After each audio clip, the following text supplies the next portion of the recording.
Okay, this is going to be for my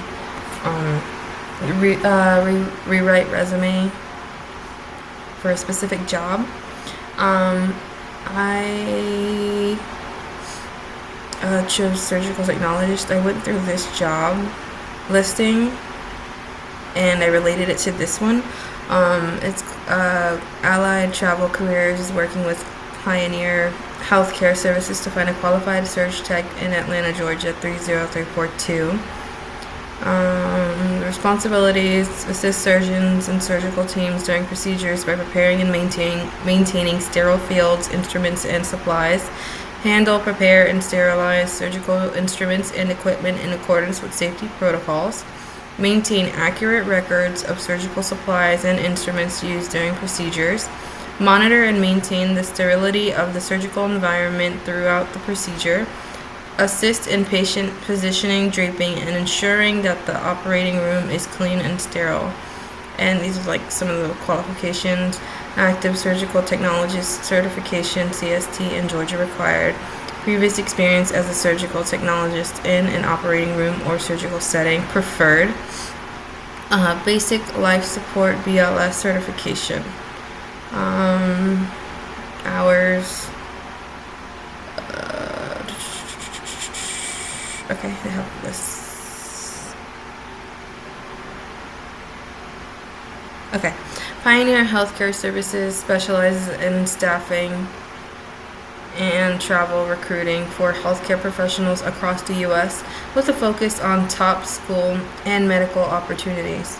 Our reputation is built on trust, rapid communication, and a commitment to your success.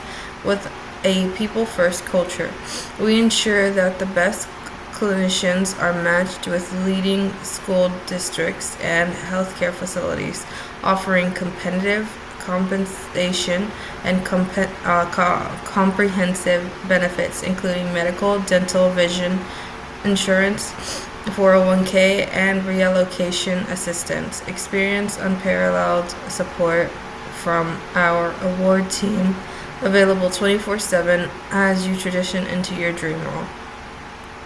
And that's it. Yeah. This one more so fit my role because of this part mainly. Previous experience as a surge technologist in an operating room or surgical setting preferred. It's preferred but not needed. A lot of them did need like a year experience. So that's why I chose this one. And this is my whole resume presentation. So resume rewrite. Okay. Okay, so this is my original one. My original one was made off of a specific job posting having to do with what's it called? I forgot the name. Having to do with the power company. Originally, yes, I had almost everything that was considered a bias. So I had like the whole Jonesboro, where I came from, my number, my email. Although I don't think my email would be considered unprofessional, but I don't know if like the whole number system would be like, oh, they think it's like my birthday. I'm not sure. And I put like these specific skills I had because these were relating to like the specific other jobs that I've had. I had all the dates, my certifications and licenses lined up with what was there for that specific job. I think it actually cut off my other, because I had other job certifications and licenses, but I think it was just so like condensed, it kind of like went to another page. I did have an objective. I did keep my objective thing, but I did change it Um, my experience. This is just my experience. A lot of it had to do with like PPE. And this is my edited one. I did take out the entry-level skilled trades. I took out my contact completely. I changed my objective to seeking an entry-level surgical technologist position to apply my safety, teamwork, and attention to detail in a healthcare setting. My education. I didn't know if I should have put my like GED, because I don't have a high school diploma. I did get a GED. And then my current school. And then I changed up like the wording in this. Followed strict safety protocols and standard operating procedures. Worked effectively as part of a team in high-risk environments.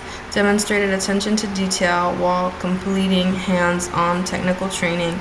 Maintained compliance with safety regulations and use and proper PPE use. For my assistant manager position, I led a team in a fast-paced environment while maintaining high sanitation standards, trained new employees on safety procedures and quality standards, managed multiple priorities while providing excellent customer service, maintained cleanliness and organization in accordance with food safety regulations. For my welding helper, followed detailed instructions to support skilled professionals, maintained clean, organized, and safe work areas, used proper PPE and adhered to workplace safety standards, assisted with physically demanding tasks while maintaining quality workmanship. For my skills, I put attention to detail, team collaboration, OSHA safety practices, and medical terminology. I don't know why I did that. Okay. So that's like a basis over like the two differences. You can see a lot of differences. Yes. Okay. Oh, for my Mubongi applications. So, excuse me. I used the communication model from Mubongi, list, rhetoric, and composition because it reminded me to think about my audience. I revised my resume so it clearly communicates the skills and qualifications that a surgical technologist employer is looking for instead of a general resume, especially since my original one was made for a specific job field. And this is like my citing. This is, the sender, message, receiver, feedback, channel, noise, encode, decode. Because essentially, we're like sending out the resumes. I like correlated it with that. We're like sending out the resumes. And they could give us feedback saying either we got the job or we didn't get the job, or no answer is sometimes always feedback.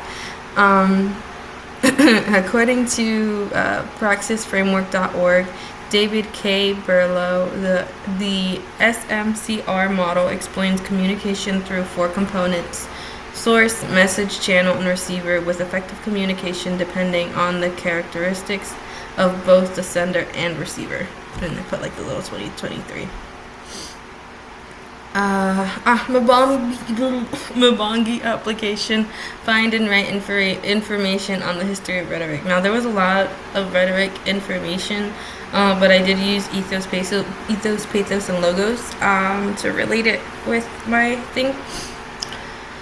Okay, so I used find and write information on the history of rhetoric from Mubongi list, rhetoric, and composition because I feel it also correlated, especially with ethos, pathos, and logos.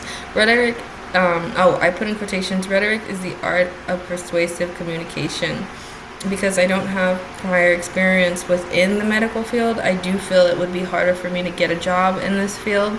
So it affected how I reworded my job descriptions as well as my objective.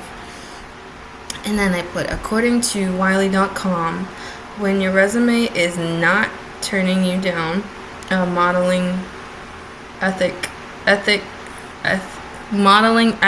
bias in resume.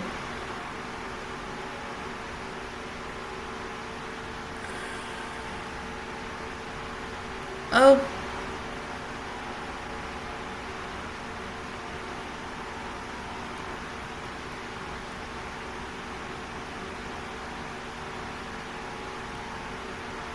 Oh, I was wondering why the heck I did this. Oh, okay. So I also related it with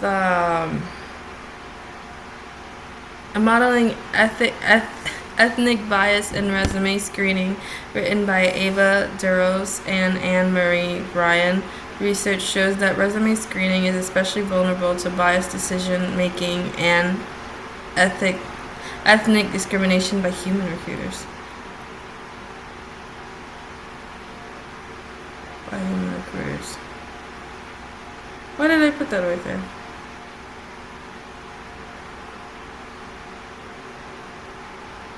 Okay, I don't know why I put it right there, but I don't remember. I was doing this, and I don't remember. But like I cited my source, so I had a reason for this. I believe I did it based off of the whole biases of humans.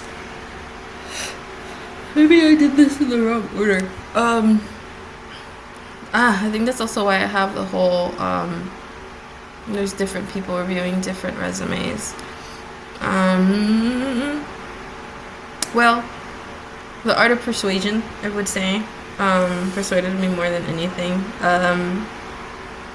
Well, some of the more like logical changes that I made were like expressing more on the whole PPE,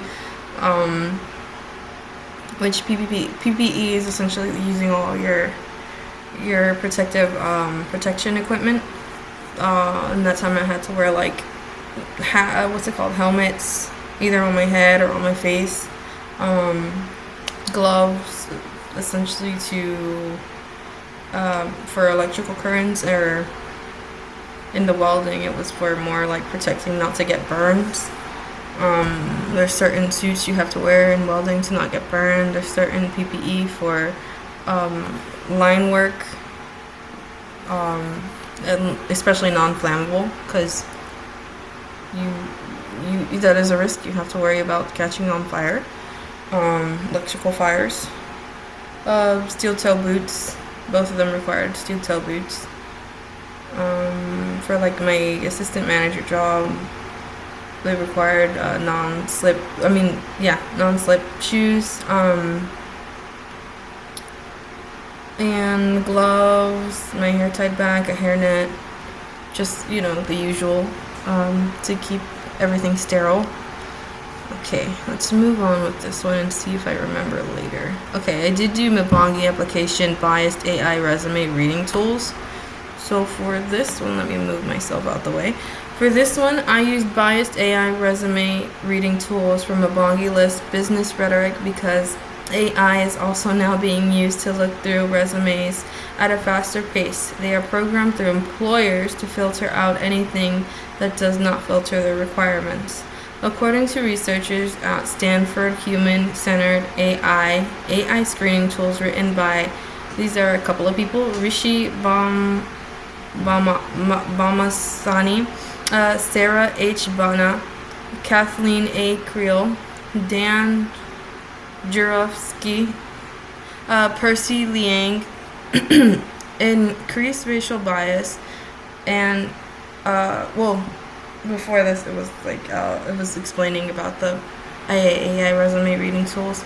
So essentially, increased racial bias and shut the same people out of jobs everywhere they applied. 2026. Yeah, and that's why I put like the little picture. AI isn't really doing this, but it gets screened in to a computer, and they're able to filter words out faster and look through all of our information. Where do I put myself for this one? I can't move myself. Okay. Mabongi application, Maslow's hierarchy of needs in healthcare. I related that one to this one specifically because the video that I looked through, the video I watched, it specifically established the hierarchy of needs in nursing and explained it thoroughly enough to be able to correlate what exactly they're looking for in healthcare, like how you should treat your parent or patients, how you should treat the health of the patients, essentially things like that. So I used Maslow's hierarchy of needs in healthcare from a Bongi list, Psychological Rhetorics, because I feel it gave me an insight of what the medical field looks like for what the medical field looks for, which helped me lay out my skills differently and closer to what the medical field may be looking for. That's a runaround. According to Maslow's hierarchy of needs for nursing, NCLEX, prioritization made simple mini lesson written by Simple Nursing. It was a YouTube video. Basic survival. This is the foundation needs like ABCs: airway, breathing, circulation, also food, water, and sleep, as well as the elimination of temperature regulation, as well as oxygen and nursing. Psychological needs always come first. If your patient can't breathe well, they won't survive long enough to worry about anything else. Second, protection from harm, physically and emotionally. This includes fall risk protection, infection control, stable nursing or job security, also freedom from abuse or trauma. Love and belonging. This is all about human connection. We are talking family, friends, relationships, emotional support, as well as feeling cared for and not isolated. As a nurse, your communication matters here. Building rapport, showing empathy, and treating the patients like a person, not a diagnosis. Self-esteem, to help people see themselves with confidence, achievement, as well as independence. So this one, like, essentially, like, after your patient has like a surgical procedure done, you want to make them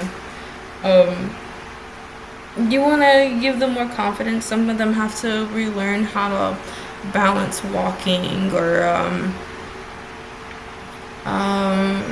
different surgeries that happen for different reasons, but we always want to make the patient feel comfortable, essentially comfortable enough to like know that they can do it, they can get through it. And then the last one at the top of the pyramid, we have self-actualization, which basically means becoming your best self, always helping them see hope and potential. Excuse me. I put the little 2025 thing. This is like how I worded it, and then this is the little chart. Breathing, food, excretion, sleep, homeostasis, physical safety, employment, resources, family, health, just different stuff like that. Alright, Bongi application, being a critical thinker, and being a critical thinker versus being a contrarian. I didn't put a picture on this one because I feel like a picture would have taken up a lot of space. I use the idea of being a critical thinker versus being a contrarian because I carefully evaluated my original resume instead of assuming it was already good. I accepted feedback, identified weaknesses, and made thoughtful revisions to improve its effectiveness. Being a critical thinker versus being a contrarian. According to Contrarian Thinking versus Critical Thinking, written by Corey Wilkes, Psych D, contrarian thinking is when you see everyone else going left and decide to go right out of spite. Critical thinking is when you see everyone else go left and you ask, why are they going left? Where does left ultimately lead? Does it lead somewhere I actually want to go? Then you decide whether to go left or right, but either way you are not you are not following the crowd, you are following your own reasoning. 2025. I related this to the whole resume rewrite, just essentially because of a lot of us don't accept real feedback and decide like, no, it's already good enough, I'm just gonna turn it in like this, or maybe like, oh, some other recruiter already told me to turn it in like this and it'll be fine. But instead of doing that, I was just like, okay, let me see what I can like do just to make sure mine doesn't have any like biases to go off of. How's your understanding of rhetoric, professionalism, or communication shifted? How do you see yourself applying these lessons beyond this course? It also said like, oh, what do I like? What do I think I learned in this class? I learned a lot in this class. They do show you critical thinking in grade school, but this was like on a way deeper understanding. I learned about a lot of things that I wouldn't even have thought about. Like the whole rewrite of resume, it could be related to a lot of things. At one point, I was thinking about intersectionality, but I don't think that would go for me specifically. No, it could, especially if I was going into more of a trade field, as welding or something more like mechanics. It could have related through intersectionality. There are a lot of biases. There were a lot of people that we could have said that, a lot of figures that we could have said that we wanted to, not mimic, but like get, what's it called? A lot of inspirational speakers that we would say we want to be like. I learned more about how to write a paper. I would say I had like zero experience with the whole APA formatting and MLA formatting. Like absolute zero experience. I was, yeah. There's a lot of different things. A lot of books I want to read by a lot of the figures that we've written about. It's a lot. It was a lot in one class, but it was like really good. It was really good, really interesting, and it never like kept you bored. So for my professional sum up, I put my understanding of rhetoric, professionalism, and communication has changed because now I realize that communication is more than just speaking or writing. It involves understanding your audience, choosing the right message, and presenting information in a clear and effective way. I also learned how professionalism is reflected in things like resumes, job applications, and the way we communicate with others. Beyond this course, I will apply these lessons by creating stronger resumes, communicating more effectively in my career, and thinking more critically about the messages I receive and share with others. Yes. And sometimes even taking out like the biases in our resumes. We can't always change our name, so we have to do our whole government name, and our government name already gives off a lot. My first name, you already some people already like butcher it and they just go with Vivian, which I don't know how, because there's like an A, so there has to be like some little pronunciation. But what's it called?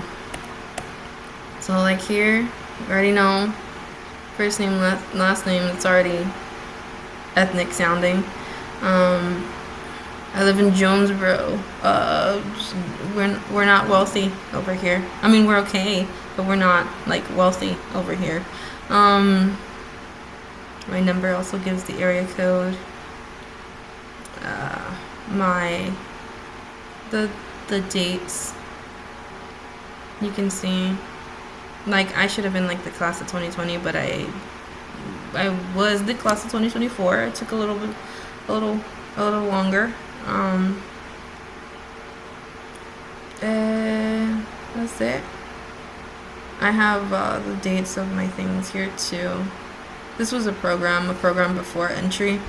That's also why this was made. This was made to enter into that other line workers thing. I would say my dates on these aren't that bad. At least the time gap, the little gap. Well, this one's present. This one I still do it on occasion. But other than that, I am open to feedback. Very open. Oh, these are my sources. Stanford Human Praxis. These are the little video, little links. This one was a video, and then the other ones were articles. So, okay, thank you for watching. Yes, goodbye.